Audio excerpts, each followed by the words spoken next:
Night falls on the city and inside an apartment. Our hero offers a bowl full of kibble to a little black cat he just found. But the feline just turns its head away with a look of pure disgust. Our MC is confused, wondering why a stray cat would refuse food. At that moment, the kitty thinks about how cruel the world of stray cats can be. Seeing the animal's reaction, an idea pops into our boy's head and he starts to suspect something. So he gets up and dashes to the kitchen, leaving the cat behind. He starts chopping some veggies with insane skill. He cooks like a master chef and more cooking points pop up. When he's done, he offers a plate of rice with pork and bell peppers to the little animal. Now, the cat's reaction is completely different. It's even drooling just looking at the food. Our hero realizes he was right. This creature is a human who's been turned into a cat.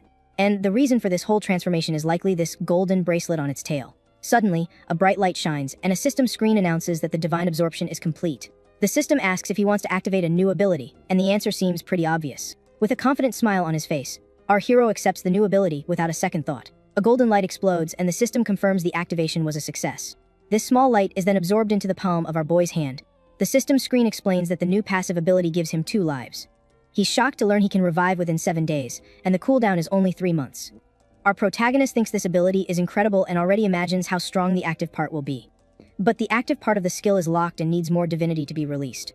With a dark aura, he considers continuing to siphon the divinity from the little cat, who's still eating. But looking closer, he notices the kitty's body is covered in scars. Our hero then realizes it would be a seriously messed up move to keep taking power from such an injured animal. So, he decides he needs to find another way and gives the full-bellied cat a gentle pat. The feline meows happily, and our boy thinks he can't just abandon it now. With that, he decides to go out and look for clues about divinity and see what the cat does on its own. The door closes, and the little cat is left alone in the apartment. The cat's demeanor changes completely, revealing a serious look and bright green eyes. Meanwhile, in the apartment, the cat stands in the living room with a very serious expression. We see a street called the Outer Ring, a pretty rundown place. It's explained that for the people there, the difficulty of getting into the inner ring is insane. And even if they manage it, the fee is so high it could bankrupt an entire wealthy family. But our protagonist knows there's another way that almost no one knows about. He believes that becoming a martial artist is the solution to all his problems. Suddenly, a Bai the Bat calls out to our protagonist. Our hero, with a very intimidating look, wonders what the problem is. The bald guy and his gang stare him down, threatening him for eyeing the same person their boss is. Jing calmly asks which brother he's talking about. And out of nowhere, one of the goons gets hit by a rock from a distance with absurd force. The other guys are confused because they couldn't see what happened. A moment later, another goon takes a rock to the face and goes flying too. Poor guy is knocked out cold after being hit. Shu Jing then taunts the bullies, juggling the small rocks in his hand. A blue crosshair appears in his eye as he activates his marksmanship skill. The group's leader sees his goons on the ground and admits that Shu Jing has a few tricks up his sleeve. But he says that's not enough and unleashes a blue dragon aura for his attack. With his eye glowing, our protagonist watches the punch coming his way. Shu Jing dodges with ease, and the bully's punch shatters the ground. The guy is surprised and wonders if that's some kind of martial art. With an impressed look, he compliments the kid's agility for dodging his attack. Our hero realizes that Pei Yuguang knows martial arts, which makes things easier for him. So, he tells the guy to spill everything he knows, or else he won't show any mercy. The bully doesn't obey and ends up getting thrown against the wall with incredible force. All banged up, the guy gives in and says he'll tell our protagonist anything he wants. Shu Jing finds it funny. He thought the guy was a tough act, but he caved way too easily. Turns out, the bully only had that one move, and Shu Jing figured it out instantly. The group leader is furious for being tricked so easily. The system activates the fighting skill, and Shu Jing sees that his aim has improved, even predicting punches. With a gloomy aura, the bully begs not to get beat up anymore. Our protagonist, with his red eyes, asks what that move the guy used before was. The bully explains it wasn't a move but his inner force, which gathers the body's energy. Shu Jing then wants to know how to train that, but the guy plays dumb. Shu Jing doesn't fall for it and grabs him by the collar. He then remembers the rumors about the guy being a crybaby, saying it's all a lie to look tough. Our hero slaps him and warns that if he doesn't learn his lesson, he'll get a beatdown every time he sees him. He even tells the bully to write out a self-criticism 10 times and read it in front of the whole class. The guy cowers in fear, thinking he's in for more pain, but our protagonist just shows him his phone. Our protagonist asks for the dojo's address since the guy can't explain how to train. We then see the massive city buildings at night. Our hero walks through the city's inner ring, following the directions on his phone. The system shows several experience points he gained from the recent fight. He realizes that fighting, even if it's not serious, gives way more XP than just working out. He finally reaches his destination, the Golden Wind Dojo, and thinks the place looks pretty cool. Upon entering, Shu Jing says he's here to visit, but the receptionist asks him to be quiet because the master is in a class. He then peeks into the class happening in the training hall. Inside, a master is teaching a breathing method that's the foundation for activating inner force. Our protagonist gets all excited because this is exactly what he wanted to learn. He asks the receptionist if he can join, and she agrees, blushing at how handsome he is. Our hero thanks her and finds an empty spot to join the class. He sits down to meditate, and the lady wonders if a newbie will be able to do the exercise. The master tells them to inhale as much as they can and hold their breath. The students quickly start struggling to hold their breath, their faces turning red.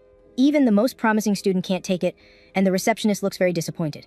The master stands up. The receptionist, startled by him, asks for a few more days to find someone talented. But the class master completely ignores her. He then stops and tells her to be quiet because our boy is still holding on strong. Our protagonist feels the difficulty and the immense amount of oxygen it requires. A blue energy starts to swirl and expand inside him right as time runs out. He exhales, covered in sweat, and the system announces that his inner force skill has been activated. With that, the master asks how the student feels and if he's in any discomfort. Our hero replies that he actually feels refreshed, with a blue aura surrounding him, that he gets super excited and invites him to join the dojo. But suddenly, a strange red light flashes and shines through the dojo window. Something attacks one of the students, who was meditating. A giant, moth-like monster sucks the student's blood. Everyone is terrified of the creature. The master then tells Manager Jung to maintain order while everyone flees. The horrible creature with red eyes shows its sharp teeth. The monster then decides to attack Manager Jung, who is frozen in place. Our protagonist acts fast and jumps in to save the woman. He shields her with his body, and they both fall to the ground together. The manager thanks him, blushing, and the system gives him another 20 charm points. Xu Jing remembers the explanation about inner force and faces the monster, preparing to fight. Our hero sees the fight as a great chance to test his new ability and focus his energy into his fist. The monster flies toward him, ready to attack. Xu Jing doesn't waste any time and lands a powerful punch right in the middle of the creature. The impact of the blow creates an energy explosion that lights up the entire dojo. Our boy wonders if this thing is as tough as a cockroach. If that's the case, he already knows what he needs to do to end the fight. All of his strength is concentrated into his strike. He activates the 1-inch punch and applies even more force to the blow. The creature is sent flying with the force. The monster then explodes into pieces on the floor. Our protagonist dusts off his shoulder and says the thing was way weaker than it looked. The manager looks on with hard eyes while the master worries about the boy's body. However, one of the creature's legs is still standing, stuck to the floor. The monster regenerates and starts to growl. Xu Jing smiles confidently and says the result will be the same no matter how many times it tries. He gathers all the energy from his QI meridians into his fist. But out of nowhere, our hero starts coughing up blood and has no idea what happened. Seizing the opportunity, the monster leaps at the protagonist. Our protagonist gets scared, thinking he overdid it. Then, a blade of blue energy flies toward the creature. Creature is completely disintegrated. Jing stands there, trying to process what just happened. A voice introduces herself as the captain of the White Crow Squadron. The beautiful woman with white hair calls herself the Void Blade and tells everyone to leave. Our boy has never heard of them and wonders if they're all this strong. The captain notes that Xu Jing, who must be 17, injured the monster with his bare hands. She finds him very handsome and decides she needs to find a way to recruit him. The woman then hands him a card and sets up a meeting for Sunday at 5. Our protagonist remains silent, just holding the small card. Written on the card is the address for their meeting, Qingxing Library, 7th floor. Once outside, the dojo manager worriedly asks if our hero is really okay. She offers to take him to the hospital, but he refuses and says goodbye. The lady excitedly asks him to come back tomorrow, but the dojo master finds that highly unlikely. As our boy walks away, the master reflects on his strength, despite him being a beginner. He thinks a small dojo can't contain him, and the system shows the various points he gained. Our protagonist then thinks about how the 1-inch punch can break any defense. He's eager to feel that sensation of gathering all the QI in his fist again. But when he tries again, he ends up making a funny face and almost chokes on the energy. He remembers the master scolding him for using Chu that way and decides to rest and see how he feels tomorrow. The night deepens in the dark, silent streets of the city. Our hero walks through an alley, thinking about the world's secrets, and decides to go to the address on the weekend. He gets close to his apartment. On his phone, he checks the security camera and catches the black cat messing with his computer. He storms into the room and asks the kitty what it was doing. The feline just meows, sweating nervously, trying to play innocent, but our protagonist isn't buying it. Our hero warns the cat that he'll deal with it after he wakes up. Suddenly, he collapses onto the bed, and the kitty is totally confused. The feline then smells the strong scent of blood coming from Xu Jing. It realizes our boy must have gotten into a serious fight. With its claws out, the animal says that no one has the right to hurt to his person. The cat jumps on Xu Jing's chest and asks what happened. It introduces itself as Ning Fengna, and our hero confirms that the creature really can talk. Our protagonist, looking sleepy, says he already knew the cat was a human. He passes out again, and the feline gets desperate, trying to wake him up to find out what went down. The next day, sunlight streams through the apartment window. Thanks to his resurrection ability, Xu Jing wakes up good as new. While he's eating, Ning Fengna asks if he defeated a monster instead of getting beat up. Xu Jing simply confirms the story. The feline becomes thoughtful, as it has never heard of monsters invading the city. Xu Jing then gives the little cat a gentle scratch on the head. Our hero thanks the kitty for its concern and calls him Nair, with a smile. The feline gets all flustered and blushes at the affectionate nickname. He demands to be called Sect Leader Lord, but our protagonist just makes fun of him. Xu Jing shows his phone and asks what he was up to on the computer. Ning Fengna is completely shocked and terrified, at a loss for words. Ning Fengna explains that the ring stuck on his tail is a divine relic and that he was researching it on the internet. Hearing this, Tsuyoshi grabs the kitty's tail and confirms that the golden accessory is indeed a sacred item. He recalls that 287 years ago, a god passed on, and their remains turned into these powerful relics. The main character thinks that he only knew about this stuff from legends, but now he has the chance to see one right in front of him. With a serious look, our hero understands why the object can absorb so much divinity without a hitch. But the feline gets annoyed with the tight grip on his tail and asks how long the human plans to keep this up. Sayoshi lets out a fake cough to play it cool and asks if the cat was looking for an instruction manual. However, Ningfengna immediately denies it and says dejectedly that what he really wants is to just get this ring off of his body. The little guy then starts to tell the story of the dragon sect, which was the biggest gang in the entire city of Chungching. They ran everything over there, but they grew too fast and ended up attracting a lot of jealousy from local rivals. That's when he was ambushed in his own home, where they put the ring on him, turning him into this cat. We see in the illustration how he was easily defeated by the mysterious enemy who sealed his fate right then and there. By the time he finally managed to escape, his sect had already been taken over, and he was stuck in this defenseless animal form. As soon as he manages to become human again, the feline promises with a murderous glare that he's going to take them all down. Tsuyoshi then questions the next step, since if the internet didn't help, the library would be a complete waste of time. The feline says with confidence that he already has a plan to solve their situation. His plan is for Tsuyoshi to train in martial arts and get strong, but our hero doesn't see the connection. At that, Ningfengna explains that by doing so, he'll attract organizations and find other relic bearers. Awkwardly, our hero thinks that a few people have already come knocking on his door recently. That's why the little kitty says he's going to introduce him to the best dojo in the city so he can start training right away. Then he asks if the human has ever heard of the famous Hidden Dragon Dojo, leaving him in suspense.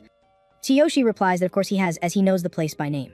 He explains that he looked up the prices of the dojos, and the Hidden Dragons was by far the most expensive of them all. But he remembers it not for the price, but for the absurd amount of negative reviews the place had. Ningfengna calls the authors of the reviews a bunch of weaklings because they can't handle real training to get strong. Our hero then asks how he would even get into such an exclusive dojo. The feline replies that it's simple, he just has to follow the old school rules of the martial world and crash the dojo to prove his worth. He calls it unsophisticated and explains that crashing the dojo is really just an interview. He details that the disciples are divided into tiers, where the paying students are the foundation and the talented ones are in the middle. On the path of martial arts, mentality is everything because an invincible spirit creates an unbeatable fist. The cat says that crashing the dojo is a form of self-recommendation and the best way to prove his spirit. Afterwards, the feline says his goodbyes and tells our hero to go to the dojo tomorrow while he takes care of a few things. The next day, the city wakes up to a bright sun, and our hero prepares for his mission. Tsuyoshi then arrives at the Hidden Dragon Dojo and is greeted by one of the local instructors. The protagonist introduces himself and shakes hands with the side character, who greets him with a confident smile. But the instructor applies a lot of force to the handshake, and our hero realizes that this is some kind of test. Thinking it's a test, our boy decides to take it seriously and focuses his true chi into his hand to crush the instructors. However, his grip is much stronger, and the instructor starts screaming in pain, begging him to let go. The other students laugh at the martial arts fanatic who always loses his little contests. Suddenly, someone announces that the old master of the dojo and his direct disciples are arriving in the hall. The group is led by Meng Boshang along with Li Qi, Zhu Shaning Meng Qinjiao, and Chen Fuguang. In the master's lap is Ningfengna, and Tsuyoshi wonders what he's doing there. The old master then shouts, telling everyone to be quiet, and the room falls into absolute silence. He approaches in his wheelchair and asks if Tsuyoshi is the young man who came to crash the dojo. Our hero confirms that he's the one and faces the master without fear. The master says it's been a long time since anyone dared to crash his dojo and questions if the young man thinks he's qualified. Tsuyoshi gets confused and checks his stats, noticing that his combat levels are still very low. Because of this, the old man proposes asking a few questions, and our hero respectfully agrees with the idea. Asks his name, Tsuyoshi, his age 17, and where he lives with his parents. The questions get weirder and weirder, and he starts to wonder if he's in a marriage interview. The master laughs and says that for a future son-in-law, he naturally needs to ask a few more questions. At this, our hero and the cat look at each other, completely confused, not understanding a thing that's happening. One of the female disciples interrupts, saying that to know if he's qualified, they need to fight first. The girl volunteers for the fight and, with a smile, warns him that she'll go easy on him. Tsuyoshi gets into a fighting stance and invites her to start whenever she's ready for the duel. The other students are surprised to see their junior-senior sister stepping up personally. One of the extras comments that the boy is toast and that his fate is sealed today. The feline gets irritated and thinks, why are they still competing if they've already talked about marriage? The fighter advances quickly and warns our hero to watch out for her imminent attack. Seeing the approaching danger, Ningfengna screams Tsuyoshi's name, completely desperate. With that, the waifu activates a skill and charges toward our hero to attack. However, the protagonist dodges the punch with surprising agility and no difficulty at all. Then, in a swift movement, he grabs the girl's wrist and stops her attack midway. Taking advantage of the fighter's momentum, he flips her over his shoulder with incredible ease. The girl falls to the ground, completely dizzy and unable to understand how she was defeated so quickly. The other disciples are impressed with his precise vision and positioning. The master laughs with satisfaction and praises the feline for finding such a great prospect for the dojo. Tsuyoshi then asks if his dojo crash was successful while the system shows his gains. For defeating Zhu Shanning without any training, he is qualified to be a direct disciple. With a wide smile, the old man says it's time to change how they address each other. Our hero processes all the new information. He then bows and greets everyone, becoming the 7th junior brother of the dojo. The girl introduces herself as Zhu Shanning, his 6th sister, and warns him not to get arrogant. He thanks her for the advice and realizes that before him, she was the youngest of the group. One of the women calls him young Master Tyoshi and invites him to take care of the admission procedures. The master explains that he is now a resident of the inner circle, so the title of young master is appropriate.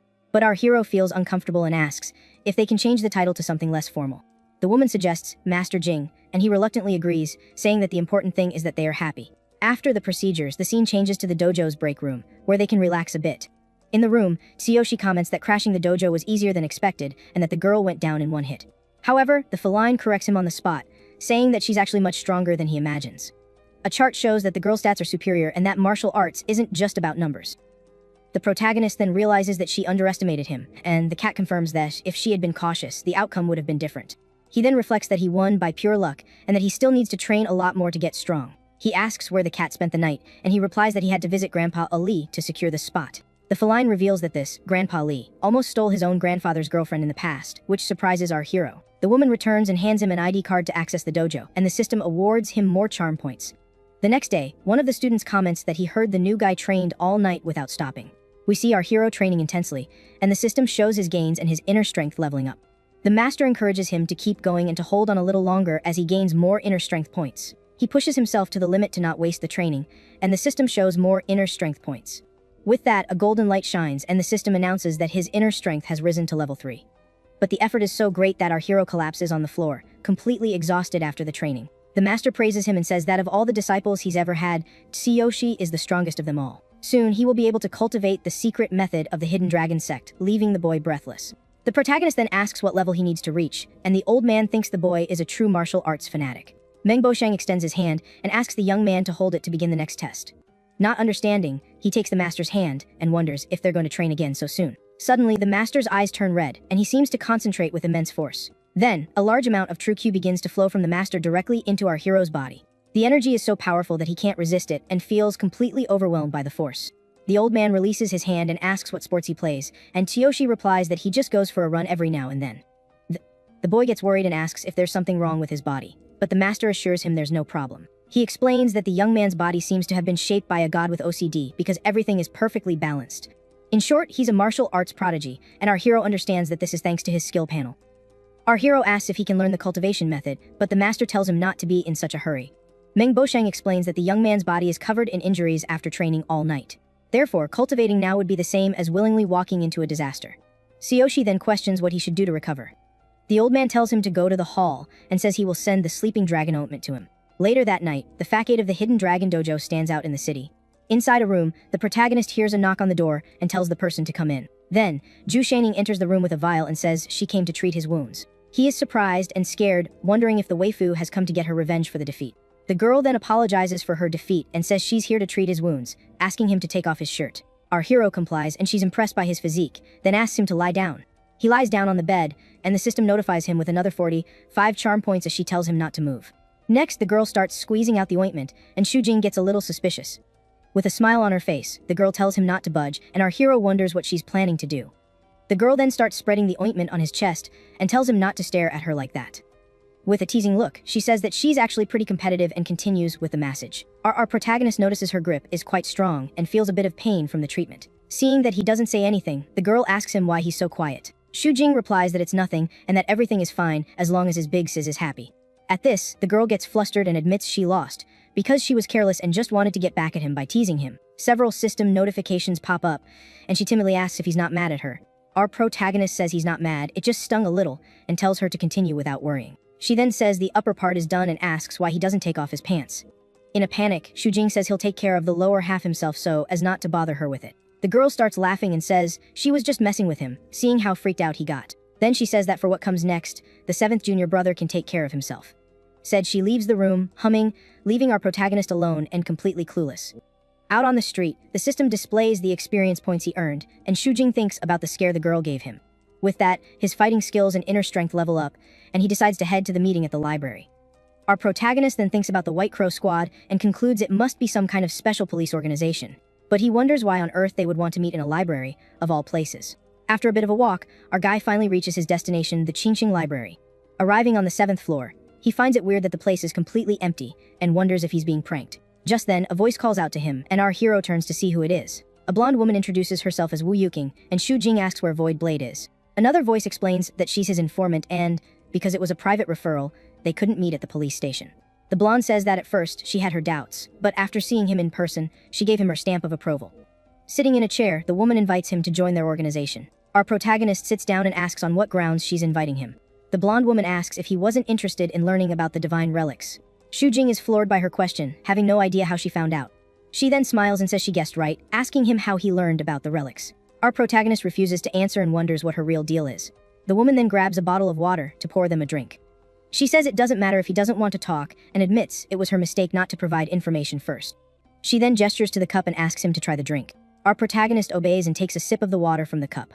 He then asks if it isn't just plain water, since he couldn't taste anything. With a smile, the blonde pours the rest of the water into a glass teapot. Right after, she serves our hero's cup again with the water from the teapot. She asks him to try it again, but he still thinks it's just water and wonders what she's up to. Even though he's suspicious, our guy decides to try the drink one more time to see what happens. Surprised, our protagonist realizes the water has suddenly turned sweet with no explanation. The woman then reveals that 287 years ago, a god passed away. She continues, saying that to be more precise, the deity perished, and its points of light scattered. These points of light were called God's blood by the people who witnessed the phenomenon. The divine blood then fell upon objects, living beings, and even into human imagination. With that, the things that received this power became divine relics, like the sweet water kettle. Our protagonist is skeptical and asks to see the item, thinking she just slipped some sugar into the water. Upon touching the kettle, the system absorbs divinity, and he realizes he can use this to activate his ability. Holding the item, Xu Jing asks what its function is, if it just makes water sweet, or if it boils it out of nowhere. The girl laughs and says he was close but no cigar, finding it cute how clueless he seems about the world. He notices the water level doesn't go down and asks if it's infinite, and the blonde praises his smarts. With the points he gained, our hero finally has enough to activate his ability. She then says that as a star student, he should understand what that implies. With his eyes shining, our protagonist realizes the object ignores the laws of the world.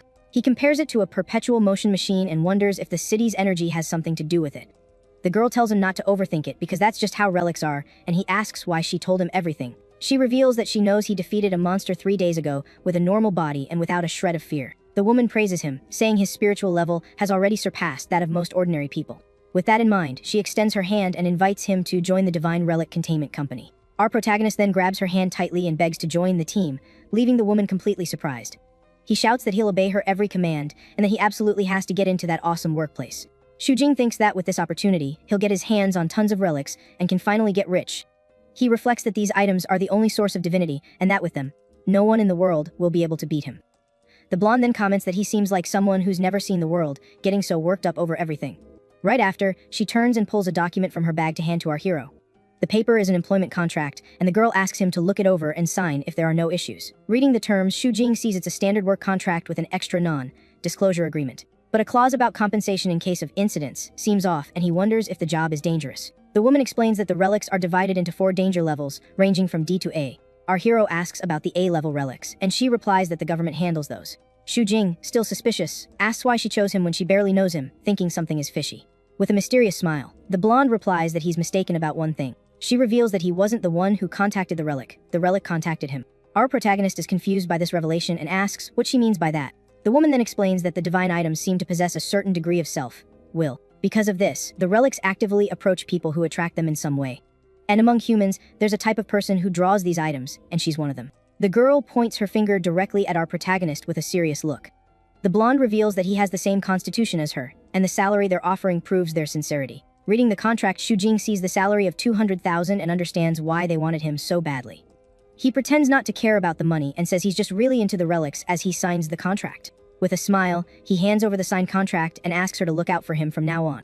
The girl takes the paper and says their cooperation will be great, then says her goodbyes and leaves. Alone, our hero thinks that between the dojo and the new job, he won't have any time for school. So he texts a friend, asking him to tell the school he's bedridden with a nasty bug. Xu Jing reflects that the most urgent task now is to boost his strength so he has a fighting chance of getting back home. With that, he decides to test his new active skill and summons his system, named A-Ban. The system shows that the skill can be activated, and our protagonist confirms the action immediately. With that, several enhancement options appear, and he understands he can double one of his abilities. He dismisses defense since he already has resurrection armor, and strength because he's focusing on his aim. So, Jing decides to pick movement speed to test just how powerful the skill is. To do this, our hero looks at a lamppost about 100 meters away and decides to run it to time himself. He then shoots down the street, running as fast as he can to get the first measurement. The stopwatch clocks in at just over 10 seconds, which is a very good time for that distance. Our protagonist thinks the result is decent and gets ready to run back, activating his skill. In a starting stance, the boy focuses and activates Twin Life for the second test. With a golden glow surrounding him, our protagonist starts sprinting down the street with everything he's got. His speed is so incredible that he becomes just a golden blur on the path. He sees that his time was 5 seconds, exactly half of the previous one, and he's blown away. Our protagonist then reflects that for a person to improve from 20 to 12 seconds is pretty simple. All it takes is some intense training for a while to hit that mark. But after that, every tenth of a second requires 1,000 times more effort, along with immense talent and resources. He thinks that in a close quarters fight where you can't afford a single mistake, this skill would be perfect for catching an enemy off guard. With the skill activated, no one could possibly predict an acceleration that defies all logic and intuition. Jing concludes that with this advantage, the first strike would be a guaranteed end for his opponent. Our protagonist smiles proudly, thinking that this is a truly divine skill that ignores all rules and physical limits. Fired up, he decides to test the skill a few more times while his body is still warmed up. But he gets annoyed when he sees the skill has a cooldown and complains to the system about it. He calculates that only 20 seconds have passed and realizes he'll have to use the skill sparingly. The system shows the skill is unavailable, and our hero has no idea when it will be ready again. Seeing there's nothing more he can do for now, he decides it's best to head home and rest. Arriving home at night, his whole body is aching, and all he can think about is taking a shower and getting a good night's sleep. Exhausted, our protagonist remembers that he still has to go to the dojo for training the next day. Overcome with extreme fatigue, Jing ends up passing out in the hallway before he can even make it inside. Sometime later, he wakes up in the same spot, confused and with no idea what happened. Our protagonist grabs his phone and is shocked to see it's already 6:30 in the morning and he's been asleep for 6 hours. He then wonders why the heck he was sleeping in the hallway instead of his own bed. Our protagonist then checks the skills recovery and calculates that for every second of use, there's a 1,000 second cooldown. Just then, a message pops up on his phone. His big sis is asking why he hasn't shown up for training yet. In a panic, Jing realizes he's late and bolts out of the building so he won't miss practice. After running through the city streets for a while, he finally arrives at his destination, the Hidden Dragon Dojo. He then makes a dramatic entrance, throwing the doors open with a swift move and drawing everyone's attention. Inside, the girl from the dojo has some guy pinned to the floor and calls out to our hero as soon as she sees him. She then gets up and says he's just in time for what she had planned. The girl then pulls him by the hand and challenges him to a match to demonstrate the proper use of Jin force. Seeing this, the other students start whispering that the girl will win easily since he's just a newbie. Jing realizes she just wants to get her win back and that this time, she won't be going easy on him. Our protagonist doesn't mind and thinks it's the perfect chance to test out his new skill in combat. With a confident smile, he gets ready for the fight and the system activates his Twin Life skill. The fight rages on and Zhu Shaning charges straight at Jing. She throws a lightning fast strike, but Jing pulls off a wild move, showing off his insane speed. Using that surprising speed, he catches Zhu's arm. He immediately uses her momentum against her, flipping the script and slamming her onto the ground. Totally floored, she's completely baffled, wondering how she lost even when going all out. Jing then smugly says she let him win and bam, he scores 97 combat experience points. On top of that, he gets 81 points in physical fitness and 49 in health preservation. Continuing his farm, he also racks up another 26 points in marksmanship and 69 in sports. Our MC reflects on his ability and realizes the system no longer sees him as the weaker one. He cracks a little smirk, realizing just how OP his skill is and that he needs to focus on using his speed. Suddenly, his 5th senior brother pops up, calling him to practice the hibernating dragon technique. Jing is all in, immediately asking the guy to teach him the technique. Over in the training room, the 5th brother is floored by what he sees. He can't believe that in just one night, Jing was already on the verge of cultivating dragon QI, because after just half an hour of training, our MC had already manifested an insane dragon aura. He's blown away by Jing's progress. There's a legendary physical state in the martial world. This state is called the treasure body, and it means turning your own body into a priceless artifact. This level, the body needs to achieve 5 types of perfection. The first is having muscles that house dragons and elephants, with an absurd amount of power. On top of that, you need iron tendons, indestructible jade bones, and even golden blood. However, the 5th brother says it's all just a myth, since no one has ever actually pulled it off. But our MC thinks otherwise, believing he can become that very martial arts legend.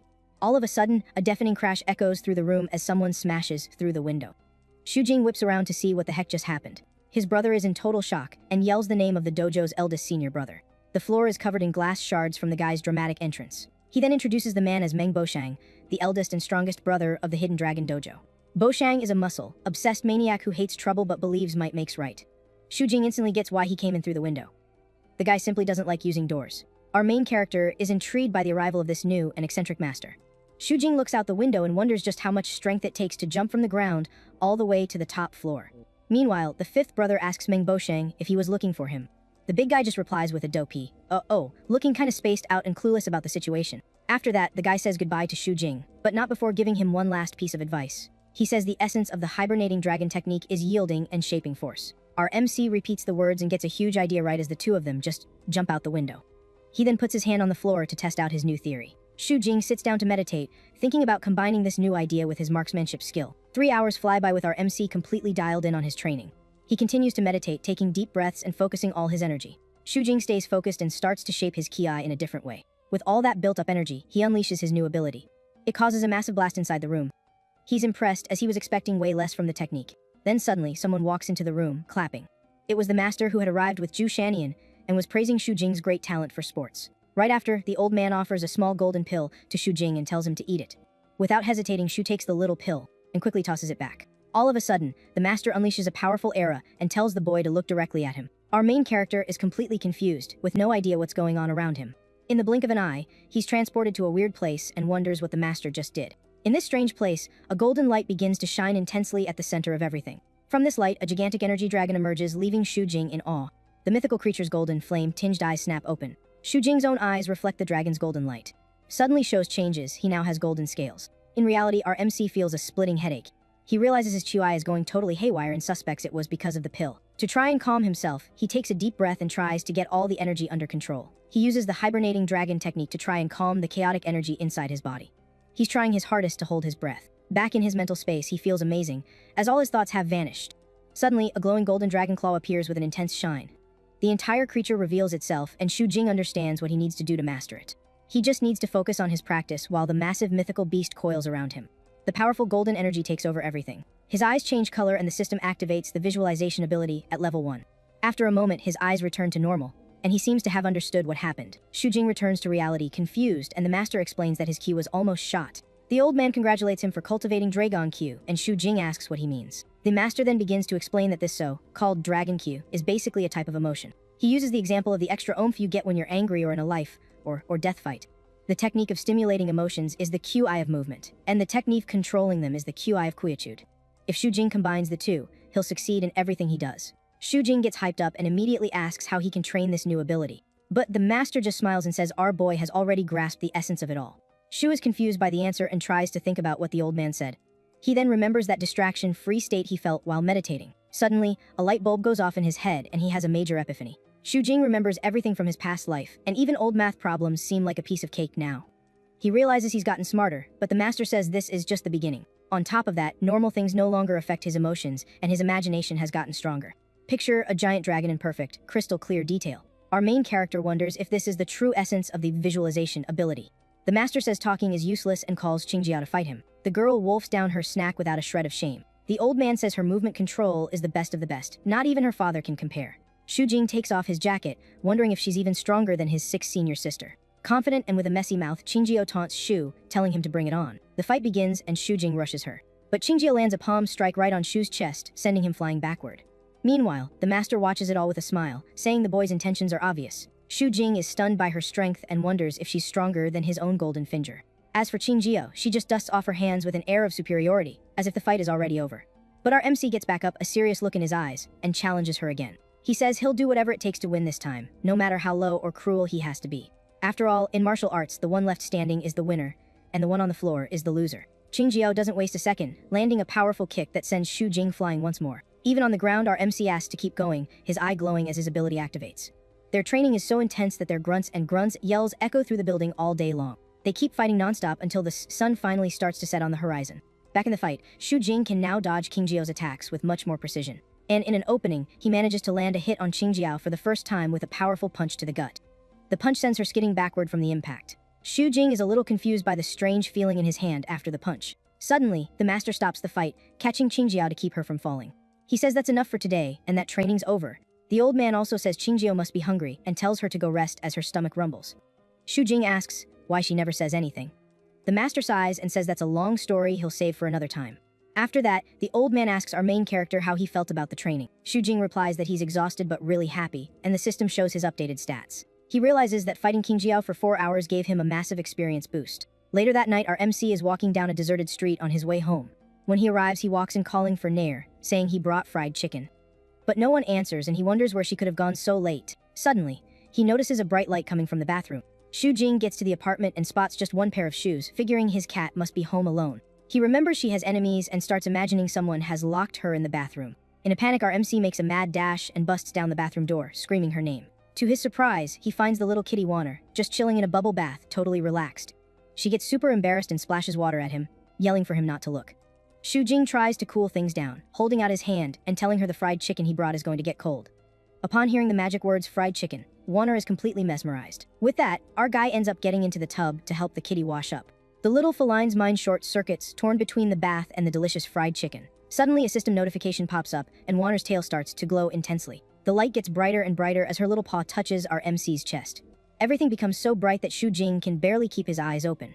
When the light fades, he realizes the paw touching him is now a delicate human hand. Shocked, he sees that the kitty has transformed into a beautiful, delicate girl with cat ears. Our MC asks how she turned human, but the girl seems just as confused about the situation as he is. Realizing what's happened, Warner screams in desperation for Shu Jing not to look at her. She quickly covers our guy's eyes with her tail while he tries to calm her down, insisting he didn't see a thing. Still super embarrassed, Juan asks if he's really telling the truth. He confirms he wouldn't lie to her and suggests they get out of the tub to talk things over. All of a sudden, Warner feels something strange brush against her, making her let out a little yelp. Shu Jing asks what's wrong, but she stammers nervously that it was absolutely nothing. She complains about transforming at such a bad time, and he guesses they must have met the relic's activation condition. Confused by everything, Warner repeats his words about this so-called condition. From there, she starts to recall the moments leading up to her big transformation. She remembers feeling a little affection for him while he was giving her head pats in the tub. She's outraged that a few fuzzy feelings and some fried chicken turned her into a human with ears and a tail. Given the situation, she warns him not to get any funny ideas because it was all just an accident. Warner's face turns completely red after something brushes past her again in the tub. Startled, she asks what he's doing.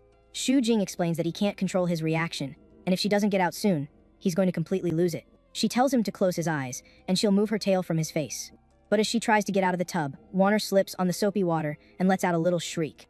Because of that, she tumbles right back down and ends up sitting squarely in our MC's lap again. Shu Jing is left completely speechless and beat, read by the totally unexpected situation. Warner apologizes sheepishly, saying she absolutely did not do that on purpose.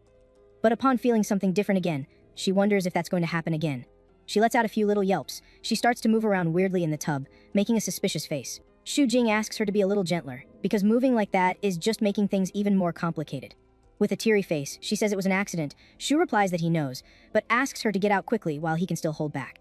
But if she takes any longer, she might not be able to leave so easily. Hearing that warning, Warner doesn't think twice and bolts out of the bathroom as fast as she can. Slams shut, leaving our MC all by himself. Alone in the tub, he lets out a long sigh of relief, finally able to relax a bit. An hour later, he gets out of the bath and finds Warner on the couch. Shu asks why she changed back. She explains that after she calmed down, she turned back into a cat and now she can't turn human anymore. Our guy tries to give her a little pat on the head to see if she'll calm down a bit, but she's still mad at him and dodges the head pat. Shu Jing understands her reaction and figures it's normal for her to not want any contact after what happened. So, he says he knows someone who understands relics and might be able to help with the transformation. The little kitty starts to imagine what she would do if she could become human one more time. She sees herself dominating our MC in a very bossy and fun way. The little feline lets out a mischievous chuckle on the couch, just thinking about the possibility. Our MC just looks at her, completely clueless about her strange and highly suspicious laugh. The night passes peacefully, and a new day dawns with the sun lighting up the whole living room. Upon waking up, Shu Jing gets a system notification that his health preservation has leveled up. He then turns over in bed and sees the little kitty sleeping soundly beside him, all curled up. Suddenly, his phone starts buzzing, and he grabs it to see who's texting him so early. It's a work message, telling him to get to a location quickly because they need him there. Our MC breaks into an excited smile because a new job has finally come his way. Following the message, Shu Jing arrives at the Qingqing Library, the location of his new job. He looks around confused because Wu Yuqing called him over but she hasn't arrived yet.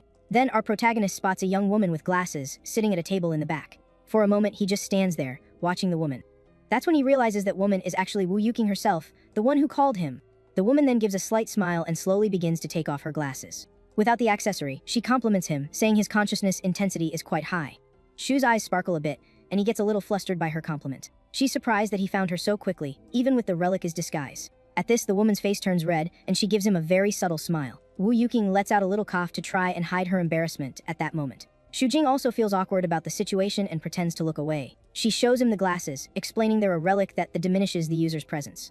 As he holds the object, a system notification pops up, absorbing the divinity from the glasses. Finally, she explains that when you take the item off, the suppressed presence explodes, making you more attractive. Xu Jing is relieved to understand he didn't just turn into a creep out of nowhere. It was just the effect of the glasses. With that, he pulls himself together and asks about the job she mentioned in the text earlier. Wu Yuqing hands him a document and explains that it's a very special rank C containment mission. She reveals the target is a divine relic called the Crown of Glory, which heightens primal desires. The current user is Lu Huiying, who can't control herself whenever she sees a handsome man nearby. Faced with this situation, our MC puts on the glasses and realizes they were practically made for him. Wu Yuqing compliments his appearance and says that when he takes the glasses off, he'll basically overload her desires. That way, he'll be able to remove the crown easily, which is why the containment mission is all his. Our protagonist gets tense when he realizes the plan is to use him as bait. Despite that, he thinks the job is perfect for farming divinity from the two relics. With a mischievous grin, he imagines wearing the glasses for 10 years straight, just to see what would happen. He strikes a pose and pictures himself at the top of the heavens, leaving Wu Yuqing confused. Snapping back to reality, he asks if the glasses are hers, but the woman says she borrowed them. Xu Jing is surprised to learn there are other containment companies just like theirs. He thought their company was one of a kind, but she explains that they're all a little special. She then compares their line of work to being glorified street sweepers, which leaves Xu Jing feeling a little awkward. Right after, Wu Yuqing explains that there are thousands of known divine relics around the world. These relics can be anything, like a golden comb glowing in someone's hand. From there, any object could be a relic, like a golden goblet in a young woman's hand. Because of this, their job is dangerous, as a relic can appear at any moment. Our protagonist asks if they have partnerships, and she says the state outsources the service.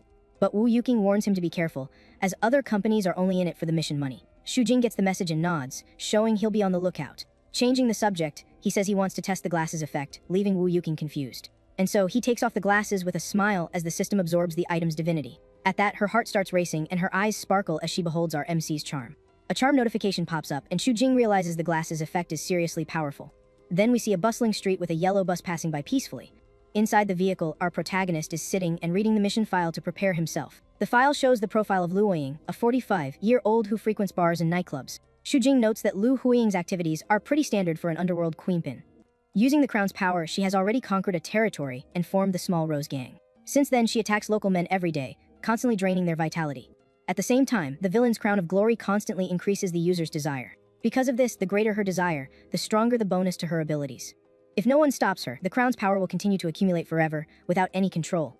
The only way to solve this is to take the crown from her so that everything can go back to normal. Finally, in the South District, our protagonist gets off the bus, adjusting his glasses for the mission.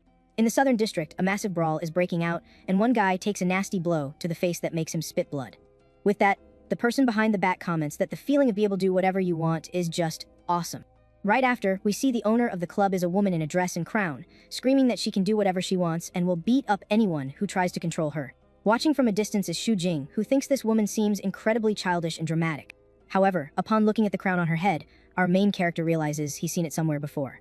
Meanwhile, the woman intimidates an old man, asking where his two sons are since she hasn't seen them today. From there, she approaches the man with a sinister smile and says she obviously wants the two young men for herself. Hidden, Xu Jing complains about his situation, thinking he'd rather take a dirt nap than have to seduce that crazy lady. At the same time, a new group of guys shows up, and one of them says that with brother Duan Hin here, the woman named Lu Huiying is toast. Our MC notices the rival group's arrival and decides to stay hidden to see how things play out. The gang leader, named Duan Caping, yells at Lu Huiying, saying he heard she's been pretty arrogant lately. Faced with the situation, the leader of the Rose Gang, Lu Huiying, is totally unfazed and asks who the heck he is. Right behind her, some of her bruised and battered gang members point at Duan Kaiping and say he's the one who left them like that. Lu Huiying then faces her enemy, and with a mischievous grin, comments that up close, he's actually got a nice body. To top it off, she gives her lips a provocative lick and asks if the young man wants to come and play with his big sis. Duan Kaiping completely loses it at her provocation and starts letting the insults fly. Right after, he charges at her with a powerful punch, screaming for her to give back his turf. The woman, however, easily dodges all his strikes while Duan Kaiping calls her a coward. The showdown, our MC finally gets at this place used to belong to Duan's gang and was taken over by the Rose Gang. At that point, the gang leader orders all his men to attack, and the Rose Gang gets ready for the brawl too. In the middle of the chaos, a member of the enemy gang lands a brutal hit on one of Lu Huiying's allies. Seeing her comrade hurt, the woman screams his name in despair and gets ready to jump into the fray. With a deadly glare, she gets furious with the Razor Gang for ruining her fun. Duan Kaiping cracks a mocking smile and comments that the woman finally decided to fight for real. So, he announces he's about to show his real skills, and the two of them charge at each other. Watching the fight, our main character keeps a close eye on every move the two leaders make. With the impact of the attack, the woman is thrown hard against a metal door, which is completely destroyed. But she emerges from the rubble without a single scratch and, with a sinister smile, says the real fun is about to begin. RMC is surprised by the resilience and strength the Rose Gang leader just showed. In a swift move, she lunges forward with a powerful kick aimed at Duan caping to counter his attack. Her kick stirs up a massive cloud of dust, and our MC just watches the chaos from afar, impressed by her power. From there, Xu Jing realizes that Duan Kaiping is no random scrub, as his hand can slice through iron like it's mud. Even with a hit like that, Lu Haiying only gets a scratch, and keeps smiling as if nothing happened. Our main character analyzes the fight and sees that Duan is stronger, but the woman is just too tough, and he can't seem to hurt her. With that, the fight continues, and Lu Huiying takes advantage of an opening to land a direct blow to her opponent's chest. A system notification pops up for Xu Jing, informing him that the divinity absorption is complete. With this, he can choose a new power, and since he picked speed last time, our MC decides to go for physical strength now. Now with the upgrade, Xu Jing is curious to find out just how strong he's become with this new ability. His eyes glow with blue energy as he prepares to test his new power in practice. And so, our main character dashes forward at high speed and prepares a direct attack, his hand glowing. The blow lands squarely on Duan Kaiping's arm, who screams in pain from the force of the sudden impact. Lu Huiying is completely shocked by the surprise attack and looks around, trying to figure out who is responsible. She yells for the mysterious attacker to show themselves while everyone on the scene is down and confused. Duan Kaiping gets up furiously, cursing the attacker for the cheap shot, and decides it's time to leave. His buddies help him escape while shouting at the woman that they'll be back for revenge. After the rival gang flees, Lu Haiying mutters that the surprise attack actually stung a little. At that moment, she and her gang notice someone slowly approaching them. The woman eyes the newcomer suspiciously and asks if he was the one who just attacked. With his hands in his pockets, our MC confirms it was him, and the woman immediately asks if he's armed. Xu Jing replies that he won't need a weapon to deal with her, as he can tell her fighting style is pretty amateurish. Faced with the young man's confidence, the Rose Gang leader is left completely stunned and speechless. And so, our main character gets ready to fight, saying he'll take her down without messing up his look. Lu Huiying just scoffs at the situation, saying the only place he could ever handle her is in the bedroom. The taunt doesn't faze Xu Jing, who just focuses as a golden aura begins to form around him. The woman notices the shift in energy and starts to wonder if this kid is actually strong. Right after, a giant beast-shaped aura emerges around our MC, making the situation tense. Completely spooked by the display of power, Lu Huiying asks who he really is. Enveloped in the golden light, Xu Jing repeats her question dramatically to build the mood. With a smirk on his face, he adjusts his glasses and tells the woman she can call him Set. Finally, a system screen appears in front of him, showing that the dual life state has been activated. Wasting no time, Xu Jing charges the woman with everything he's got, using his new strength. His punch is so strong that her bat can't take it, and the blow hits her square in the arm. The impact of the attack throws her violently against the wall, which shatters from the force of the hit. The woman is completely shocked by the speed and power of the guy who caught her by surprise. Before she can react, our main character lands another powerful punch right in her face. From there, he unleashes a sequence of fast and brutal punches, giving her no chance to fight back. Every blow lands perfectly, and the Rose Gang leader can't even defend herself from the barrage of hits. To finish the combo, our MC delivers a spinning kick that sends her flying. After the attack, Xu Jing looks at his hand and realizes that even with all that force, the woman is incredibly tough. The gang members' jaws are on the floor, wondering who this guy is that managed to take on their boss. But to everyone's surprise, a hand emerges from the rubble, showing that the fight isn't over yet. Lu Huiying rises from the debris with a look of pure rage and glares furiously at our main character. Suddenly, the crown on her head begins to glow with a dark and sinister energy. She becomes shrouded in a black aura, and with red eyes, she screams that he has really ticked her off. However, remains unfazed and, with a confident smile, thinks that this battle is awesome. Filled with hatred, Lu Huiying charges with her bat, yelling that she's going to turn our main character into a meat puddle. With that, she unleashes a powerful swing with the bat at the young man, who just watches her calmly. But our MC dodges it with ease and flicks her crown, which surprises her. The crown goes flying, and the flick lands squarely on the woman's head, making her scream in pain. From there, she's thrown backward and starts bleeding from her nose due to the force of the attack. Even injured, Lu Huiying flashes a sinister smile, showing her blood-covered teeth. Right after, she lunges forward and grabs him by the jacket, saying he won't get away this time. Faced with the situation, Xu Jing grabs her by the wrist and gives her a flick on the forehead to provoke her. His eyes glow with a blue light as he prepares to use a special technique to end the fight. Then, our main character uses his fingers to poke the woman's eyes with a quick and precise strike. The move works, and she stumbles back, covering her face while screaming desperately from the pain in her eyes. Standing in front of her, Xu Jing says that his master taught him that in a fight, anything goes to win. With that, he gets ready to kick her low, saying that a woman's weak spot is down there too. He lands the kick squarely, and the woman drops to her knees, groaning in pain, as Xu Jing steps back. Finally, our main character prepares to grab the crown from the ground and finish his mission once and for all. With a well-aimed kick, the woman screams in pain as the golden crown flies off her head. At that, Lu Huiying collapses to the ground and is knocked out inside a small crater. Meanwhile, the crown of glory rolls across the destroyed floor until it stops near our main character. Xu Jing calmly adjusts his glasses as the gang members stand shocked by their boss's defeat. He then approaches the object and picks it up from the ground, as the system identifies it. As soon as the item is picked up, a notification pops up, informing him that the crown's divinity is being extracted. Right after, our main character snaps a photo and sends a message confirming the containment was a success. He then turns to the woman and says that her punishment for all her crimes won't be delivered by him. Instead, Xu Jing decides that the residents she tormented will be the ones to handle her punishment. At that moment, the divinity absorption speed increases, and our main character wonders why. Suddenly, a man in a suit approaches and calls out to the young man, asking what he's holding. Our MC is confused by the man's sudden appearance and doesn't understand what he wants. The suit and tie guy then orders Xu Jing to hand over the item, as he is not qualified to touch it. Our main character gets annoyed by the interruption and challenges the man, asking what happens if he refuses. With a furious look and one eye glowing red, the man warns him that he's asking for it. With his enhanced eye, the man scans our main character and sees all of his combat stats. Despite being surprised by the kid's level, he smirks and says that Xu Jing is still way too weak. So, the man in the suit offers one last chance for the kid to hand over the crown peacefully. Our MC doesn't waste any time and tries to land a kick right where it counts again. The guy, however, blocks the attack and says he expected a dirty trick from a martial artist. Xu Jing is outraged, calling the guy a pervert for defending against that kind of move, and then he bolts. As he runs, he notices the enemy's body is strange and hard as if it were made of metal. Furious about the escape, the man in the suit punches the ground with all his might, destroying the asphalt around him. His fist glows with an insane amount of energy as he prepares to chase our main character. From there, the man in the suit lunges forward with a powerful punch aimed at Xu Jing to end the fight. Our MC manages to dodge at the last second and uses a kick to get away from the danger. After gaining some distance, he continues running down an alley to try and escape the man. He knows his opponent is too strong and decides he can't fight him for long. But the man in the suit is too fast and manages to catch up to our main character, grabbing him by the jacket. With a single motion, he throws Xu Jing with full force against a building wall. With his guard down, the man in the suit is caught by surprise by a dark energy that hits him squarely. Right after, black smoke starts to pour from his body, and he screams desperately in pain. Xu Jing's eyes glow red, and he doesn't seem to quite understand what's happening. From there, the man in the suit is completely engulfed by a purple aura and begins to disintegrate. Our main character is covered in a cloak of black flames and just watches the result of his new power. Right after the enemy falls, a system notification appears, granting him experience for the victory. Sitting on his opponent's body, Xu Jing receives more experience notifications for defeating someone stronger. With that, several of his skills level up at the same time, showing how much he grew during the battle. The system then reveals the name of his new power, which is called Shadow Flame. Looking closer, a strange metallic device is seen on the now defeated man's chest. Xu Jing realizes the enemy's body was covered by a very durable artificial skin. Because of this, he understands he only won because he attacked the man from the inside with his new ability. He then analyzes a rock that was hit by the flame and notices the damage depends on the target's density. At the same time, he notes that the flame is cold to the touch and doesn't seem to have the normal properties of fire. To his surprise, the black flame vanishes from his hand without leaving any injuries or burns. Our main character then remembers that the black flame is actually converted from the surrounding shadows. That he understands that with the sun coming up, the flame grew weaker because there were fewer shadows to draw from. Suddenly, the dark energy in his body disperses and completely vanishes into thin air. Xu Jing sees that the ability is gone and gets frustrated for not knowing its cooldown time.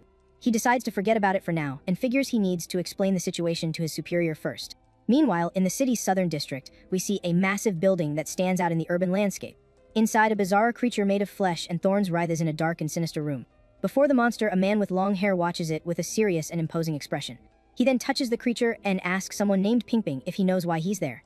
We then see a bandaged up Duan Caping, who replies that he knows he was warned not to cause trouble. The flesh creature splatters a black liquid on Duan's arm, leaving him confused. Right after, the long-haired man squeezes the young man's arm tightly, showing his anger. He grabs Duan's head and asks why he disobeyed him even though he knew the consequences. With his eyes glowing with hatred, the man asks if his disciple has gotten tired of living. The desperate, Duan Caping throws himself to the floor and begs his master to forgive him for his mistake. The master then calms down and, with a serious look, tells Duan Caping to get off the floor.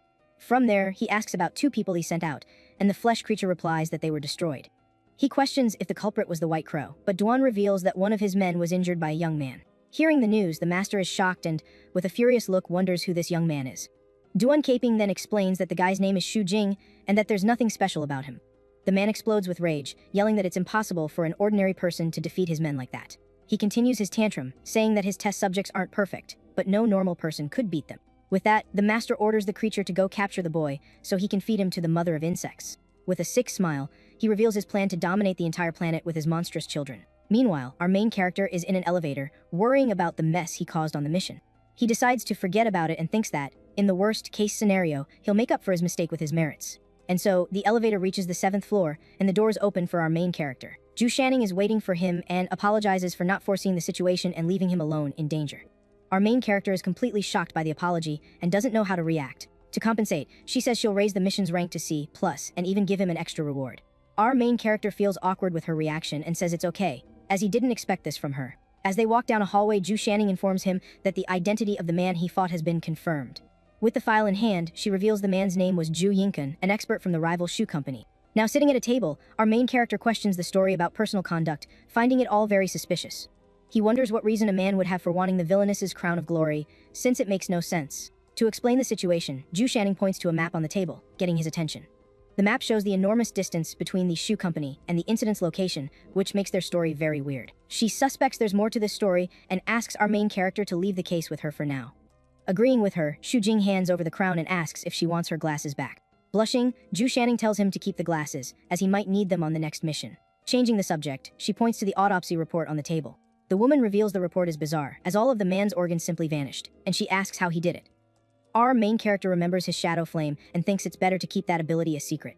With a charming look, he asks if he can choose not to answer and slowly starts taking off the glasses.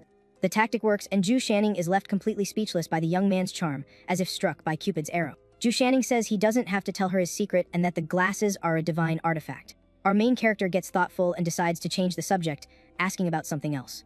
He shows a golden card she gave him and asks what the object is for.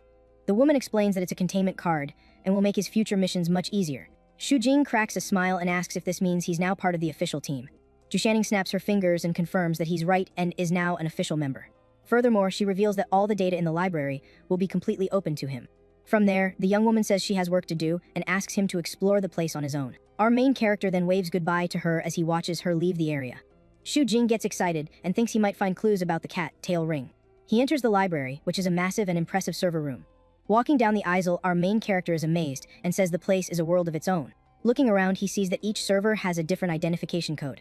One of the shelves, he picks up a file about a relic he's never seen before. However, when he tries to access it and insufficient permission, message pops up, leaving him confused. He then tries to access another file, but the same error message appears on his screen again. From there, he runs through the library, trying to view several different files, but the result is always the same. Tired of running, our main character gets angry at the situation and complains that the woman tricked him. Shu Jing then thinks that maybe even the ring requires permission, and decides to find the file first.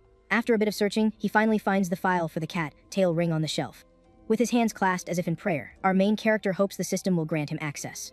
To his surprise, the tactic works and a notification of data opened appears right in front of him. With a relieved smile, our main character celebrates his success and is happy with the result. But the system warns him that the ring's level is B, and only 2 layers of data will be open to him. Despite the warning, our main character sits at a table to read the information calmly. Reading the file, he discovers that the ring allows a person to turn into a cat after a month of use. An image in the book shows a cat goddess and says a doctor started a cult after seeing the ring. Our main character is confused by the information and repeats the group's name to himself. From there, he starts flipping through the documents, looking for more information about this cult. In one of the photos, he sees a giant crack, and the text says that rifts appeared when a god passed away. The document reveals that by exploring the rifts, people found tools to communicate with gods. This led to the rise of cults that prayed for power, and those who received gifts were called vessels. Our main character finally understands the meaning of the term and is shocked by the revelation. And so, he continues reading the book to find out more about the history behind these groups. 200 years ago, a cult tried to contact the goddess Bastet, but the deity never answered their call. From that point on, the situation only changed when one of the cult's followers finally managed to use the ring. Because of this, the object turned him into a cat, and he finally received the goddess's blessing. But the book reveals that the blessing wasn't for the believer, but for the ring, which became even more powerful. With the fusion, the wielder begins to gain Bastet's powers until they become the goddess herself in the end. For this reason, the Lion Sage cult will try to eliminate the current wielder to get the ring back. Our main character understands the gravity of the situation and realizes they want to take out Ningfangna. He then remembers the cat telling him to train and understands it was to prepare for this danger. If he hadn't gotten strong so quickly, the two of them would have been easily defeated by the cult. Our main character then finds a page that talks about the cat ring's fusion condition. The book says the first fusion requires an emotional stimulus, and the wielder has to repeat it. Our main character becomes thoughtful upon reading that an intense emotional stimulus is needed for the fusion. From there, he remembers the day he gave Ningfangna a bath when she was just a little kitten. With his visualization ability, he imagines the cat transforming into a girl with ears and a tail. Faced with the scene, our main character turns bright red and thinks the image is a bit too realistic for him. He panics at the thought of having to do that to Ningfangna every time for her to become human. With an awkward smile, Shu Jing wonders how he's going to explain this condition to the girl. At that moment, he finds a page in the book that talks about the ring's side effects. To his relief, the book says there are no bad effects, and the only concern is the Lion Sage cult. He He gets frustrated for not finding answers to his questions since his clearance level is too low. Suddenly, his phone vibrates in his pocket, and he pulls it out to see the notification. Our main character is shocked to see he received a transfer of over 200,000 into his account. With a smile on his face, he thinks about all the food he can buy and how he'll have more time to train. So, he decides to cook a special meal and tell Ningfeng about the condition afterward. 5 days later, we see a table full of food, and the cat is enjoying a feast. While eating a chicken leg, Ningfeng asks why he's been so extravagant with the money. With an awkward smile, our main character tells the cat that he used to be rich once. He then explains that he learned a new tremor armor technique from the dojo master. During the intense training, he needs to use an oxygen mask to handle the strain. On top of that, after each session, a medicinal bath is required, which costs 40,000 per session. Because of this, his balance dropped from 200,000 to 8,000, and he complains about the unexpected expense. Ningfeng gets furious and asks why there's so little money left, as they should have over 30,000. Faced with the scolding, our main character looks embarrassed and hides his face with his hand on the table. The cat then calms down and, though embarrassed, tells him to save the remaining money. She explains that he'll still need potions, weapons, and expensive clothes that cost a fortune. And so, Ningfeng says that buying fancy ingredients just once a month is more than enough. Our main character realizes he needs money and thinks of a way to get cash fast. Faced with the situation, he pulls his phone out of his pocket to look for a solution.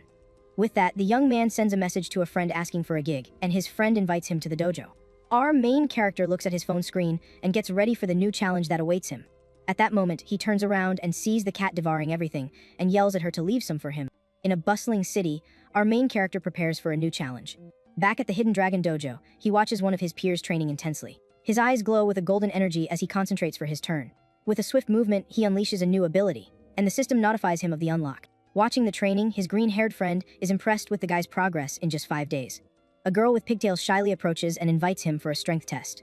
His friend encourages him to join the test, but our main character seems a bit hesitant. The green-haired guy then says it's a great chance for him to show the results of his training. Given the insistence, Shujing takes a step forward and decides to accept the challenge. He positions himself in front of a punching bag and gets ready to show his strength. Some students mock him, telling him not to overdo it, but the girl with pigtails defends him. Wasting no time, our main character calmly throws a direct punch at the punching bag. Seeing the weak punch, the other students start laughing and ask if he's afraid of getting hurt. Suddenly, the punching bag starts to bulge and tear from the inside in a bizarre way. Right after, the bag explodes and the strength meter hits the 9,999 mark. Faced with the result, the other students' jaws drop, and they wonder what the heck just happened. With a confident smile, our main character explains that the technique he used is called soft force. He says the secret is to concentrate the power in one point and make it explode inside the target. The girl with pigtails thanks him for the lesson while one of the students glares at him with envy. Jealous, the guy sends one of his buddies to get a new punching bag from the storage room. The green-haired friend then offers him a bodyguard job for an important person. Confused, our main character takes a card his friend hands him with the information. From there, he sees that the job is at a luxury hotel, and the reward is 800,000. The amount shines in his eyes, and the young man is completely hypnotized by the payment value. With dollar signs in his eyes, our main character begs his friend to let him do the job. And so, a luxury car pulls up in front of a fancy hotel, and the door opens for the young man. Dressed in formal attire, our main character steps out of the car and walks into the hotel with confidence. Inside, some men watch him and wonder if he isn't too young to be security. Our main character cracks a smile and thinks that his older sisters were right about the clothes. In a flashback, one of his sisters points at his clothes and asks if he's really going to dress like that. The woman continues her lecture, saying that clothes make the man, and if he dresses poorly, he'll be looked down upon. That she shows him a fancy red suit and says she's already prepared the outfit for the occasion. Our main character complains that the suit is too flashy and says he's not going on a blind date. He turns his face away and refuses to accept the girl's gift, who seems very insistent on the idea. At that moment, another sister appears with a black outfit, and the first one gets very annoyed. With a smile, our main character says the second sister's taste is much better than the first's. Back at the hotel, 2 women are totally drooling over him, commenting on his good looks. Meanwhile, a guy in a beanie wonders if the dojo took on a new disciple. The big guy next to him scoffs, saying he's just a pretty boy and probably isn't strong. The guy in the white suit explains that the Dragon King would only accept a prodigy as his 7th disciple. He notices the young man's walk and sees that his steps are firm and his body is well controlled. The man remembers the dojo's 6 disciples but can't recognize this new kid. But he says that even with good technique, the kid would lose to 100 men, and his friend gets annoyed by that. The guy in the beanie gets angry and gives up arguing, saying it's useless talking to a myth head. Right after, a hotel employee calls out to him and asks if he's the security for the party. With a confident smile, our main character introduces himself as Shujing from the Hidden Dragon Dojo. The hotel employee greets him and unfolds a map to explain the job details. From there, he points to the stage area and says Shujing will be responsible for that sector. Holding the map, our main character thinks that with so many guards, no one would dare cause trouble. The man says the extra security is just a precaution and says goodbye to get back to work. Our main character, however, is suspicious of the situation and finds it strange they hired 6 masters. On top of that, he notices the place is swarming with professional bodyguards everywhere. Looking up at the ceiling, he notes that the number of security cameras is much higher than usual. With this, Xu Jing feels that something is very wrong and that where there's smoke, there's fire. He then wonders what heck is going to happen here to require so much security. At that moment, the big guy in the white suit approaches and asks if he's the dojo's new disciple. Our main character turns to the man with a serious expression and asks who he is. The big guy introduces himself as Li Jiaoquan from the Tiger Soul Dojo and says he doesn't want trouble. But he releases an intimidating aura and suggests they test each other's level as colleagues. Faced with the provocation, our main character remains unfazed and calmly asks how they're going to do that. The big guy proposes a test of strength, and our main character accepts the challenge on the spot. Xu Jing realizes the guy is doubting him and sees this as a good chance to test himself. Suddenly, a guy with spiky hair appears and is shocked to see our main character there. A woman next to the redhead asks if he knows the guy and who he's betting on. At that moment, a man with purple hair approaches and says he's betting on the young man without hesitation. The woman then teases the redhead, reminding him that last time, the big guy made him scream in pain. Meanwhile, a young woman in the crowd comments that she doesn't see any movement and thinks the kid is going to lose. The purple-haired man, however, says there is movement, but normal people can't see it. He analyzes the contest and explains that although the kid looks weak, his body is as hard as steel. With a smile, he asks the redhead to introduce our main character to him after the contest. Looking at the scene, the redhead wonders how Xu Jing got so strong in such a short time. The big guy releases a purple aura and scoffs at the kid, telling him to go home and sleep. Our main character feels the force of the grip and realizes the man must have trained a lot. With a smirk, Xu Jing thinks that his opponent is still no match for him. From there, he shows his power and says that compared to him, the big guy is still weak. The big guy is completely shocked and wonders what the heck is going on. With his eyes glowing red, our main character releases a fiery aura and stares him down. Li Jiaoquan starts to sweat, realizing he can no longer suppress the kid's strength. With that, he groans in pain as our main character watches him with a very calm smile. Suddenly, the sound of cracking bones echoes through the hall, and the handshake breaks with a snap. Our main character is startled by the noise and realizes he might have overdone it a bit. Li Jiaoquan pulls back his bright red hand, and Xu Jing asks if he's okay after the handshake. The big guy forces a laugh and praises the kid's strength, saying he's impressed. So, he makes up an excuse about going to the bathroom and says his goodbyes to escape the situation. From there, the man in the white suit walks down a hallway, trying to maintain his tough guy persona. But as soon as he's alone, he explodes in pain, holding his crushed hand with tears in his eyes. Crouching on the floor, he curses the kid and wonders what kind of monster he really is. Back in the hall, Xu Jing thinks about the sound of breaking bone, and someone calls his name. Hearing the voice, our main character turns to see who's calling him. To his surprise, he sees Pi Yuguang, the redhead, approaching with a wave and a smile. In the stage area, Xu Jing comments that the guy is some rich young master, but the redhead denies it. And so, our main character gets straight to the point and asks what the guy wants with him. Pei Yuguang explains that his older brother thought the fight was incredible and really wants to meet him. From a distance, the purple-haired man raises a glass in a toast, and our main character looks at him intently. With that, the redhead points to a group of rich women who are waving at him with heart eyes. Our main character turns down the invitation because he's working but says he doesn't see a problem with it. From there, he says that if someone wants him, they should fight for it, not send messages. With that said, he walks away, and the redhead is left with his mouth wide open, thinking about how cool he is. Having learned their lesson, the crowd of women runs after the young man to get what they want. A blonde woman then catches up to him with her phone in hand and, with a smile, asks to exchange contacts. Right after, several other women surround him as a delivery guy passes by with a cart. Our main character gets annoyed and finds the delivery guy strange since the manager didn't mention him. The blonde woman doesn't give up and grabs him by the arm, insisting that he add her anyway. With a provocative look, the woman winks and says she'll tell him lots of interesting things. Worn down, Xu Jing takes out his phone while the delivery guy watches him from a distance. The mysterious man presses a red button on a detonator, activating a device. Inside a box, a red light blinks and emits an intense glow that spreads out. Suddenly, Xu Jing's phone gives him a shock, and he wonders if the device is leaking electricity. Our main character looks at his phone and realizes something very strange is happening. In the hall, the lights suddenly go out, and all the guests panic from the blackout. A man tries to turn on his phone's flashlight, but complains that the battery is dead. Our main character finds this strange and says his phone was fully charged before the blackout. He realizes that no phones are working and that everything related to electricity has failed. With this, Xu Jing understands it was an electromagnetic pulse and wonders why they used it. Right after, all the windows in the hall shatter with a deafening noise, and shards of glass fly everywhere. The blonde woman gets scared and grabs him tightly as our main character realizes something has happened. In the banquet area, people wonder what the noise was and if it was breaking glass. Someone tries to calm everyone down and realizes that one of his friends who was next to him is gone. The purple-haired man lights a lighter and tells everyone to stay together, back to back. Following young master Pei's order, all the guests group together to protect themselves from the danger. Suddenly, a creaking sound gets their attention, and someone points to a sinister figure in the doorway. Before they could react, one of the guests is attacked from behind and lets out a scream of pain. The victim is dragged into the darkness, and someone yells that President Jiang has been taken. In his place, only a pool of blood remains, and the guests panic at the scene. From there, chaos ensues, and everyone starts running desperately for their lives. Young Master Pei yells for no one to run because it's dangerous and tries to control the situation. At that moment, something zips past him at high speed, grazing his face. With his hand covered in blood, the young man realizes he's been hurt and is shocked by the attack. Faced with the danger, he prepares to fight amidst the overturned chairs and total chaos. And so, the young master lunges forward with a powerful punch towards a shadow in the darkness. Punch hits the ground hard, kicking up a huge cloud of dust and showing the young man's strength. After the attack, he gets up and stays on alert for any suspicious movement in the area. But in the blink of an eye, he's thrown to the ground, and his younger brother screams in despair. Master Pei is then pierced in the chest by a sharp arm, and his brother is in shock. With a face full of pain and surprise, he stares at the wound, unable to believe what just happened. A shadowy creature with sharp claws emerges from the chaos of the party hall. Seeing the monster, the redhead yells at his brother that they need to get out of there as fast as possible. But the creature is too fast, and the young man realizes it's too late to escape. And so, our main character charges forward with a powerful kick aimed at the mysterious creature. The blow lands squarely and causes an explosion that sends the monster flying. After the attack, Xu Jing observes the enemy and wonders what kind of bizarre monster it is. The creature then reveals itself to be a giant insect monster and emerges from the wall with a terrifying roar. With its glowing red eyes, the creature makes a bizarre and sinister chewing sound. Our main character recognizes the creature and realizes his training paid off to be able to defeat it. The guests are shocked by his strength and notice that all the other security guards have fled. Pei Yuguang runs towards him and thanks him for saving his life and his brother's.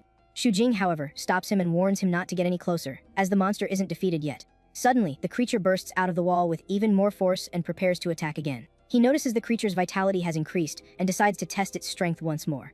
Finally, our main character thinks it's not worth risking his life for so little money.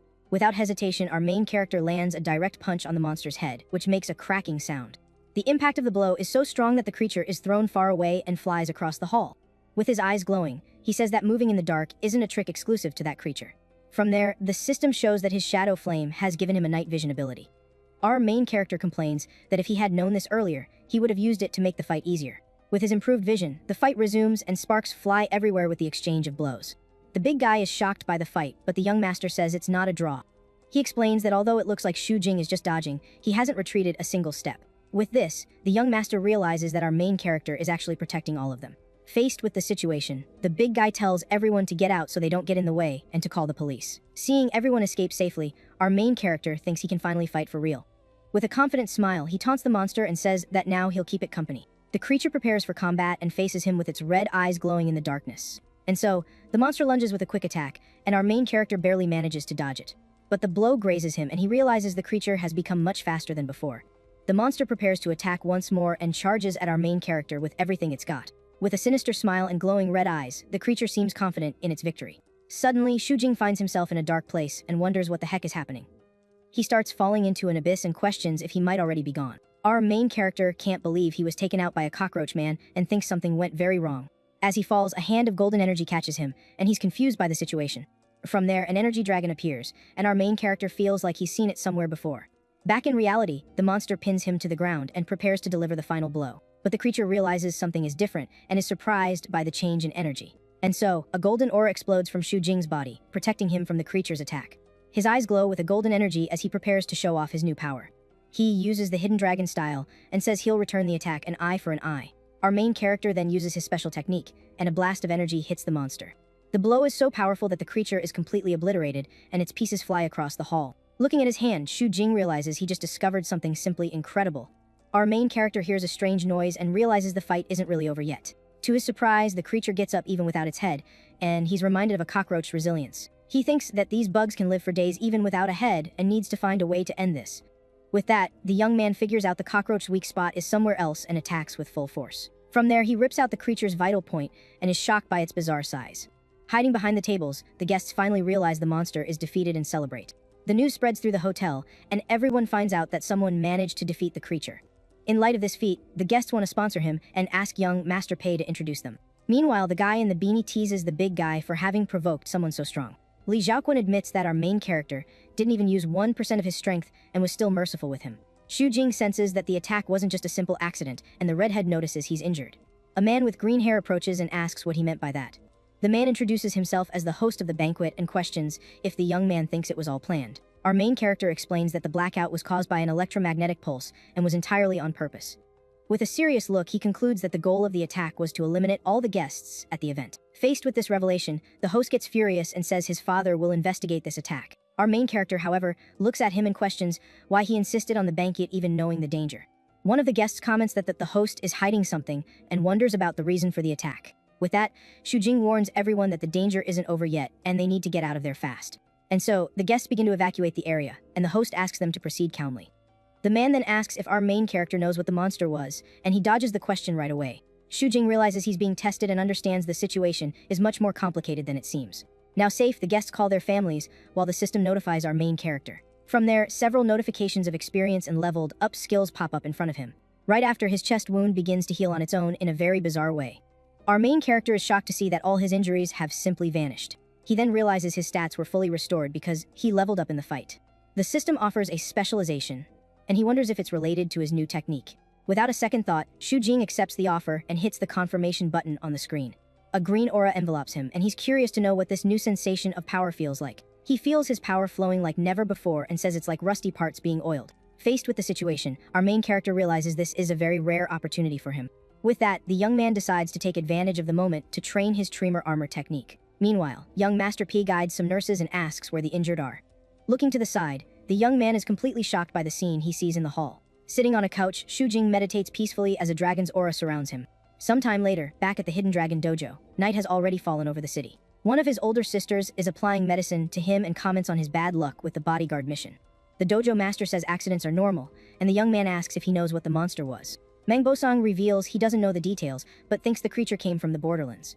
Our main character then remembers the rift that appeared and wonders what the heck is inside it. The master calms him down, saying that just surviving was lucky, and he even learned a new technique. Shujing, however, reveals that he seems to have grasped the true essence of the hidden dragon style. The revelation shocks everyone, and the dojo master stands up from his wheelchair in surprise. From there, Mangbosang approaches and holds the young man's arm to check his condition. With his hand on the young man's chest, Mangbosang analyzes him intently and is completely shocked by what he feels. The dojo master then asks if our main character has created a dragon, and his sister is confused by the conversation. Laughing loudly, Mangbosang explains to the girl that her younger brother has created a dragon inside his body. Shujing asks what this dragon is, and the master says it's not an illusion but a spiritual force. He explains that the essence of his style is to nurture this inner dragon instead of just training. From there, the master reveals that our main character has already found the key to breaking his limits. Confused, Shujing kneels and asks the master what exactly breaking the limit means.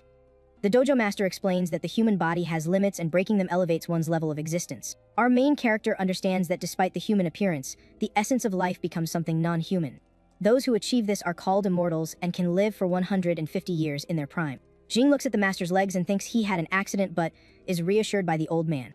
The risk of failure has been reduced, and now it's just about effort, and our main character thanks him for the help. The older sister then asks why the master aged if he was so strong in the past. With a dark look, Mangbosang reveals it was because the dragon he created was killed by someone. Faced with the shocking revelation, Shujing and his sister are left completely speechless and frightened. The dojo master begins to recount that in his youth, he was arrogant and didn't know the vastness of the world. In a flashback, we see the younger master stepping on a defeated man while boasting about his strength. Since his enemies couldn't defeat him, they decided to attack Mangbosang's wife and daughter. Blinded by rage, the young master set off on a journey of revenge without caring about the consequences. Several people tried to stop him, but he wasn't afraid and defeated everyone who dared to cross his path. With a sick smile and covered in blood, he felt invincible, but his comeuppance was on its way. Suddenly, a powerful guy broke his legs and destroyed the dragon in his heart, leaving him crippled. To avoid their enemies and protect his family, they fled and opened the Hidden Dragon Dojo. With a serious look, our main character asks if his master doesn't wish to get revenge on his enemies. Mangbosang explains that his enemies are from the Northern District, and that just one of them is hard to deal with. With a smile, he tells the young man to forget about it, and that if he ever becomes strong enough, they can talk. The scene then changes to a dark and deserted street in the middle of the night, with the moon shining in the sky. Back home, our main character walks up the stairs and pulls out his phone to check his messages. On the screen, he sees a notification for 800,000 in his account and is surprised by how fast the hotel paid. With a bag in his hand, Shujing opens the door to his home and announces he's back to whoever is inside. Our main character enters the house and calls for the cat, but realizes she's not there and wonders where she went. With his eyes glowing blue, he activates his visualization ability to try and find her. He sees several cat-like shadows running around and thinks the cat is having a lot of fun. One of the shadows then notices his presence and asks if he happens to be heading out somewhere. Faced with the situation, our main character runs to the window to see where the cat has gotten herself into this time. Outside, his vision shows Ningfangna in her cat form, cornered by two very suspicious shadows. Seeing the scene, he becomes desperate and realizes the cat is in very serious danger. To avoid their enemies and protect his family, they fled and opened the Hidden Dragon Dojo. With a serious look, our main character asks if his master doesn't wish to get revenge on his enemies.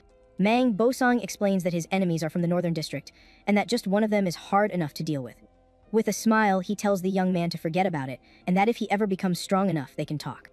The scene then shifts to a dark, deserted street in the middle of the night, with the moon shining brightly in the sky. Back home, our main character walks up the stairs and pulls out his phone to check his messages. On the screen, he sees a notification for an $800,000 deposit into his account and is surprised by how quickly the hotel paid up. With a bag in hand, Shu Jing opens the door to his place and announces that he's home to whoever might be inside. Our main character enters the house and calls for the cat, but when he realizes she's not there, he starts to wonder where she could have gone. With his eyes glowing blue, he activates his visualization ability to try and find her. From there, he sees several cat-like shadows running around and figures the cat is just having a good time. One of the shadows then notices his presence and asks if he happens to be heading out somewhere. Faced with the situation, our main character rushes to the window to see what the cat has gotten herself into this time. Outside, his vision shows Ningfangna in her cat form, cornered by two very suspicious shadows. Seeing the scene, he panics, realizing that the cat is in some serious danger.